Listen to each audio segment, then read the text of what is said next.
की शुरुआत में हम एक फैमिली को देखते हैं जिसमें हस्बैंड का नाम ईवान और वाइफ का नाम केरन होता है। ये दोनों अपने दोनों बच्चों के साथ बड़ी ही खुशी से जी रहे होते हैं। केरन एक आर्ट गैलरी में काम करती है, वहीं ईवान एक आर्किटेक्चर है। एक दिन ईवान और केरन दोनों अपने बच्चों के साथ बीच ट्रिप पर घूमने का प्लान बनाते हैं। किन मौके पर ईवान को आर्किटेक्चर का अर्जेंट काम आने की वजह से वह अपनी फैमिली के साथ नहीं जा पाता। ये केरन अकेले ही बच्चों के साथ ट्रिप पर घूमने चली जाती है। इवान डॉग के साथ घर पर ही रुक जाता है। रात को जब इवान अपने आर्किटेक्चर का जरूरी काम कर रहा होता है, उसके घर की बेल बजती है और जब वह दरवाजा खोलता है तो उसे बारिश की वजह से दो भीगी हुई लड़की नजर आती हैं। उससे एक का नाम बेल और दूसरी का नाम जेनेसिस होता है। वो इवान को बताती है कि हम पार्टी में जा रहे थे पर हम अचानक से रास्ता भटक गए हैं और बारिश की वजह से हमारे मोबाइल फोन भीग गए हैं, जिसकी वजह से वो बंद हो गए हैं। उनकी यह सब बातें सुनकर इवान उनकी हेल्प करने की सोचता है और उन्हें अंदर आने के लिए कहता है, जहाँ उन्हें वो सबसे पहले टॉवल्स देता है और साथ ही एक लड़की को आईपैड भी देता है कि वो अपनी पार्टी का लोकेशन ढूंढ पाए। आईपैड पर सर्च कर देखती है कि उसकी पार्टी की लोकेशन काफी दूर है, इसलिए इवान उनके लिए एक कैब बुक करता है जो 45 मिनट में यहाँ पहुँचने वाली थी। क्योंकि वो दोनों लड़कियां बारिश में काफी ज्यादा भीग चुकी थी, इसलिए इवान के घर का बाथरूम करके फ्रेश होकर इवान के पास जाती हैं, जहाँ इवान उनके लिए कॉफी बना रहा था। ये बात इवान इनके साथ बैठकर बातें करने लगता है। इवान पूछता है, तुम लोग क्या काम करते हो? इसके जवाब में वह बताती हैं कि हम एयर होस्टेस हैं और हम अपने यात्री का काफी ध्यान रखते हैं। के बाद वो इवान के पास जाकर अपने एयर होस्टेस का काम दिखाने लगती हैं। वो कैसे अपने एयर होस्टेस का काम करती हैं, लेकिन वो ऐसा करते हुए उसे सेड्यूस करने लगती हैं, जिससे इवान को अच्छा महसूस नहीं होता और वहाँ उससे उठकर दूसरी कुर्सी पर जाकर बैठ जाता है। तभी वह अपने मोबाइल पर चेक करता है, जिससे उसे पता चलता है कि कैब के यहाँ आने में सिर्फ 20 मिनट ही बाकी हैं। इसके बाद वो दोनों लड़कियां उसकी वाइफ के बारे में पूछती हैं और उन्हें बताता है कि उसकी वाइफ एक आर्ट गैलरी के लिए पेंटिंग्स बनाती है। उन्हें अपनी वाइफ की पेंटिंग्स भी दिखाता है। ऐसा करते करते वो इवान की बहुत ज्यादा करीब चली जाती हैं। उन्हें बार बार इग्नोर करने की कोशिश करता है। अब अपना मोबाइल दोबारा चेक करता है और देखता है कि कैब के आने में सिर्फ यहाँ 5 मिनट बाकी हैं, जिससे वह थोड़ा रिलैक्स फील करता है क्योंकि उसे उन लड़कियों का बिहेवियर थोड़ा ठीक नहीं लग रहा था।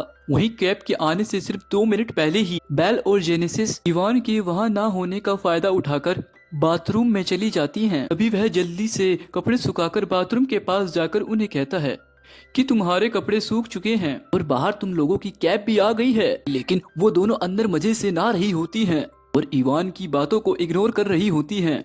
इवान के बार बार कहने पर भी वो दोनों बाहर नहीं आती, तो इवान अपनी आंखों पर हाथ रखकर बाथरूम में चला जाता है। पर अंदर जाकर वो देखता है कि वो दोनों लड़कियां न्यूड होकर नहा रही हैं। तभी वो इवान से कहती है, इवान तुम भी हमें ज्वाइन करो। यह कहकर वो इवान से चिपकने लग जाती हैं, पर इवान ये सब नहीं करना चाह रहा था क्योंकि वो एक शादीशुदा आदमी था, इसलिए वो उनको इग्नोर करने की पूरी कोशिश कर रहा था। पर जब वो दोनों इवान से ज्यादा क्लोज होती हैं तो इवान भी अपने फीलिंग्स पर काबू नहीं रख पाता और उनके साथ बाथरूम में इंटीमेट होने के बाद बेडरूम में इंटीमेट होता है। तभी कैब ड्राइवर कुछ देर इंतजार करने के बाद वहां से चला जाता है। अगली सुबह जब इवान नींद से जागता है तो उन दोनों लड़कियों को ना पाकर वह सोचता है कि वह दोनों यहाँ से चली गई हैं। तभी इवान को उन दोनों लड़कियों की हंसने की आवाज किचन से आती है। किचन में जाके वो देखता है कि उन दोनों ने किचन का हाल बहुत खराब कर दिया है। तभी इवान को केरन का वीडियो कॉल आता है और वो उससे बात करने के लिए वो बाहर चला जाता है। अपनी वाइफ से बात करने के बाद वह अंदर आकर गुस्से में उनसे कहता है, जल्दी से अपने कपड़े पहनो और मेरे घर से दफा हो जाओ। लेकिन कुछ देर बाद वो देखता है कि वो दोनों उसकी वाइफ बने हुए आर्ट्स को खराब कर रही हैं, जिससे इवान उन दोनों से कहता है कि मैं अब पुलिस को कॉल कर रहा हूँ। अगर तुम्हें जेल जाने से बचना है तो तुम तुरंत यहाँ से चली जाओ। यह सुनकर बेली और जेनेसिस हंसने लगती हैं। वो इवान से कहती हैं कि हम दोनों अंडर एज हैं और कल रात तुम दोनों के साथ इंटीमेट हो चुके हो, जो कानूनन जुर्म है। अगर तुम पुलिस को बुलाओगे तो पुलिस उल्टा ही तुम्हें पकड़कर जेल में डाल देगी। और इवान सोचने लगता है कि उसने कल रात कितनी बड़ी गलती कर दी है। दरवाजे की बेल बजती है। इवान दरवाजा खोलता है तो उसे किरण की दोस्त नजर आती है, जो उससे पूछती है कि क्या तुम्हें किसी चीज की जरूरत तो नहीं। वहीं इवान उसे देखकर काफी ज्यादा डर जाता है। इवान सोचता है कहीं ये उन दोनों को ना देख ले। उन दोनों की बातचीत के दौरान जेनिस बाहर आकर इवान से चिपकने लगती है। यह सब देखकर किरण की दोस्त को लगता है कि इवान का इस लड़की के साथ चक्कर चल रहा है, जिससे वह उसे गुस्से में गालियां देकर वहां से चली जाती है। इवान को अब उन दोनों पर काफी गुस्सा आने लगता है और वह पुलिस को कॉल भी मिला देता है। इससे जेनेसिस डर जाती है और तुरंत वहां से जाने के लिए मान जाती है। इसके बाद इवान उन्हें अपनी कार में बिठाकर वहां से ले जाता है और कुछ दूर जाकर उन्हें घर के सामने छोड़ देता है। इवान अपने घर आता है और देखता है कि बेल और जेनेसिस ने उसके घर को काफी गंदा कर दिया था, इसलिए वो पहले अपने घर की सफाई करता है और फिर बाद में अपना आर्किटेक्चर का काम करने बैठ जाता है। तभी उसे अपने घर में कुछ गिरने की आवाज सुनाई देती है। वो देखता है इसकी फैमिली फोटो नीचे गिरी हुई है। जैसे ही वो फोटो को नीचे उठाने के लिए झुकता है, जेनेसिस उसके पीछे से हमला करके उसे बेहोश कर देती है। जब कुछ देर बाद इवान को होश आता है तो वह खुद को बेड पर बंधा हुआ रस्सियों से पाता है। वह जेनेसिस को चिल्लाकर बोलता है कि मेरी रस्सियां खोलो, पर जेनेसिस उसकी एक नहीं सुनती। अभी बेल वहां इवान की बेटी की यूनिफॉर्म पहनकर आती है और फिर वो दोनों इवान के कपड़े उतारने लगती हैं। इवान उन्हें रोकने की पूरी कोशिश करता है। इस समय इवान के फोन पर उसकी वाइफ का वीडियो कॉल आता है, जिससे जेनेसिस इवान को कहती है कि अगर तुम बेल के साथ इंटीमेट नहीं हो तो हम दोनों तुम्हारे कपड़े उतार कर तुम्हारी वाइफ को वीडियो कॉल पर कहेंगे कि तुम हमारे साथ मजे कर रहे हो। यह सब देखकर इवान उनकी बात मान लेता है और बेली उसके साथ इंटीमेट होने लगती है। वहीं जेनेसिस उन दोनों की रिकॉर्डिंग करने लग जाती है। थोड़ी देर बाद जब जेनेसिस कुछ खाने के लिए बाहर जाती है तो इवान बेल के साथ इंटीमेट होते वक्त पूरी ताकत के साथ अपनी रस्सियां खोल लेता है। बेल को धक्का देकर नीचे गिरा देता है। इसके बाद वो जेनेसिस के पास जाता है जो कुछ खा रही होती है, पर जेनेसिस उसके इंजर्ड शोल्डर पर अटैक करके उसे फिर से बेहोश कर देती है। थोड़ी देर बाद इवान को होश आता है, जो खुद को एक चेयर से बंधा हुआ पाता है। जेनेसिस और बेल उसके साथ एक क्विज गेम खेलने लगते हैं। कुछ समय बाद किरण के साथ काम करने वाला एक वर्कर जिसका नाम लुई था, वह किरण की बनाई हुई मूर्ति को लेने उसके घर आ जाता है। यह देखकर जेनेसिस और बेल इवान को एक कमरे में छुपा देते हैं। इसके बाद जेनेसिस दरवाजा खोलती है और यह लुइस को बताती है कि हम इवान के कजन्स हैं, और यह भी बताती है कि घर में एक चोर घुस गया था जिसको पकड़ने के लिए इवान उसके पीछे गया हुआ है। भी लुइस की नजर किरण के आर्ट पर पड़ती है जिसका इन्होंने बहुत बुरा हाल कर दिया था। देखकर लुइस को इन दोनों पर शक होता है। वो उनसे कहता है कि इवांस की तो कोई कजन है ही नहीं। यहाँ पर अचानक लुइस को इवांस की चिल्लाने की आवाज सुनाई देती है और वह एक रूम में जाकर देखता है कि इवान यहाँ पर एक कुर्सी से बंधा हुआ है और लुइस तुरंत इवान की रस्सी को खोलने लगता है। वहीं ये बाहर दोनों किरण के आर्ट को तोड़ने लगती है। क्योंकि वो बहुत महंगी थी तो लुइस उनके पास जाकर उन्हें ऐसा करने से रोकता है, लेकिन तभी उसे अस्थमा का अटैक आ जाता है। वहीं लुइस का इनहेलर भी जेनेसिस के पास था। लुइस इनसे अपना इनहेलर लेने की कोशिश करता है और इसी बीच उसका पैर लड़खड़ाने की वजह से उसका सर जोर से किरण के आर्ट से टकरा जाता है, से उसके सर से ब्लड निकलने लगता है।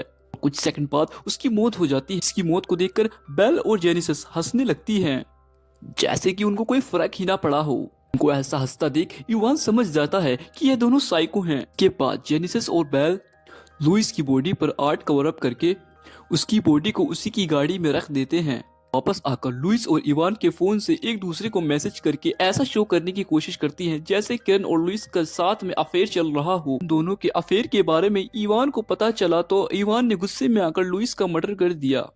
इतना करने के बाद वह दोनों इवान को दफनाने के लिए घर के बाहर बैकयार्ड में एक बड़ा गड्ढा खोदती हैं। वही कुर्सी से बंधे इवान किसी तरीके से आईपैड पर अपनी वाइफ को कॉल करने का ट्राई करता है। तभी बेल और जेनेसिस आकर उससे गुस्से में आईपैड छीन लेती हैं, उस पर बहुत गुस्सा करती है और इसके बाद यह इवान के घर को पूरी तरह से खराब कर देती हैं और इवान के बाल काटकर उसे छोटा कर देती है। तभी बेल और जेनेसिस को इवान की छुपाई हुई एक गन मिलती है, से वो बेल को इवान के हाथ पैर खोलने के लिए कहती है। जेनेसिस इवान से कहती है कि अब हम तुम्हारे साथ हाइड एंड सीक खेलेंगे और अगर तुम पकड़े गए तो तुम्हें शूट करके मार दिया जाएगा। इवान घर में तुरंत छिपने लगता है। वहीं जेनेसिस और बेल उसे ढूंढने लगती हैं। तभी इवान घर से भागने के लिए बाहर की तरफ जाने लगता है, लेकिन जेनेसिस उसके पास जाकर उसे ढूंढ लेती है। तभी वह जोर जोर से चिल्लाकर मदद मांगने की कोशिश करता है। जेनेसिस उसकी तरफ गन पॉइंट करके उसे चुप करवा देती है। यहाँ से सीन शिफ्ट होता है, हमें मॉर्निंग का सीन दिखाया जाता है। मॉर्निंग में हम देखते हैं कि यह दोनों इवान को उस गड्ढे के पास ले जाकर उसे वहां दफना देती हैं, पर यह दोनों इवान के सर को बाहर रखती है। यह इवान को बताती है कि हम तुम्हें मारना नहीं चाहते थे, हम तो सिर्फ अपने मजे के लिए तुम्हारा इस्तेमाल कर रहे थे और तुम्हें टॉर्चर करने में बहुत मजा आ रहा है। इसके बाद बेल उसके फोन पर उसे वही वीडियो दिखाती है जो उसने पिछली रात उसके साथ इंटीमेट होते हुए रिकॉर्ड की थी और यह वीडियो जेनिसस ने रिकॉर्ड किया था। इस वीडियो को पैल इवान की फेसबुक प्रोफाइल पर अपलोड करके उस पर लिखती है कि हैप्पी फादर्स डे, क्योंकि सबको लगे कि यह वीडियो इवान ने खुद ही अपलोड की है। वह दोनों इवान से कहती हैं अब हमें एक नया शिकार करने जाना है और वहां से चली जाती हैं। वही इवान काफी मुश्किल से अपना हाथ बाहर निकालकर उस वीडियो को डिलीट करने की कोशिश करता है, लेकिन गलती से उसे डिलीट की जगह लाइक प्रेस हो जाता है। जब कुछ घंटों बाद जब केरन अपने बच्चों के साथ घर आती है तो घर को तहस नहस हुआ देखकर उसको कुछ भी समझ नहीं आता। सोचती है कि उसके जाने के बाद इवान ने अपने दोस्तों के साथ यहाँ पर खूब पार्टी की। इसी के साथ यह मूवी यहीं पर ही खत्म हो जाती है। मूवी के आखिर में हमें नहीं दिखाया जाता कि इवान बचा या नहीं। तुम अपने हिंदी हॉलीवुड मूवीज चैनल को जरूर सब्सक्राइब कर देना।